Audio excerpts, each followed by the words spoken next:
Hey, what's up guys? Welcome back. In this video, I'll explain you the concept of augmented reality.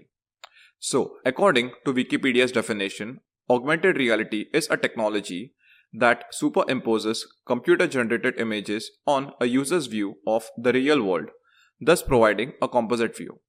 Now, obviously, the above definition was a bit difficult to understand, so let me explain augmented reality or AR in simple terms. The word augmented is basically originated from the word augment, which means to add something. So, in augmented reality technology, we are augmenting something or we are adding something inside the real world. That is, we are adding a computer generated 2D graphics or 3D objects inside a real world. Now, for viewing these computer generated graphics, you either require an handheld device, for example, a smartphone, or an heads up display. For example, Microsoft HoloLens or Meta 2.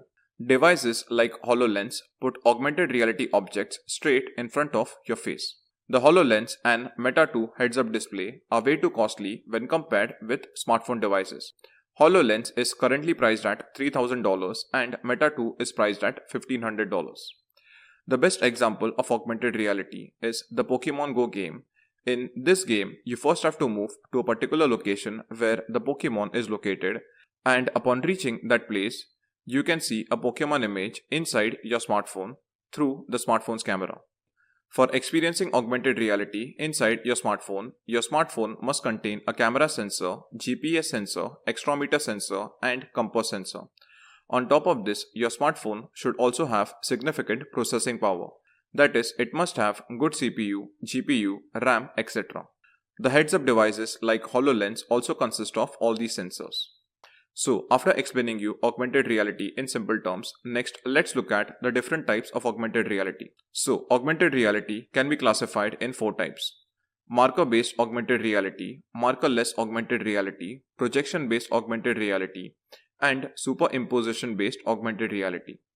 In marker-based augmented reality system, you have to keep a marker in front of the smartphone's camera. The marker can be in the form of a QR code or a 2D image. When this marker is recognized by the camera, we can see a digital 3D object or virtual object on top of this marker. Marker-based augmented reality system is also referred as image recognition augmented reality, as we are basically recognizing an image over here. Next, we have the markerless augmented reality. Markerless augmented reality, as the name suggests, do not require any marker or image for its working, but instead it detects the surface plane, that is the floor, and on top of the surface plane we can place augmented objects. Markerless augmented reality is also used in location-based AR applications. Pokemon Go is the best example of markerless AR, as the Pokemon Go takes input from the GPS sensor of your smartphone, and when you reach at the place where the Pokemon is shown in the map, you can see the digital Pokemon image.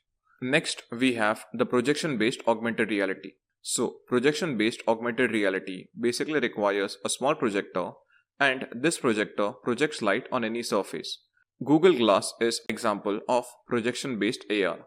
Google Glass consisted of a mini projector which would project light on a small prism, and because of this we were able to see augmented data like time, weather information, and even location data in front of our eyes. A couple of years back, I had written an article on my website covering the working of the Google Glass. You can check the link in the resource section to know more about the working of the Google Glass. The 4th type of augmented reality is superimposition-based augmented reality. Superimposition-based augmented reality is also called as object tracking augmented reality. In superimposition-based augmented reality, we replace the original view of the object with a new augmented view. For example, projecting a car 3D model on top of an actual car object. So guys, I hope from this video you would have understood the basics of augmented reality, and in the next video, I'll first explain you what is virtual reality, and then we will look at the differences between augmented reality and virtual reality.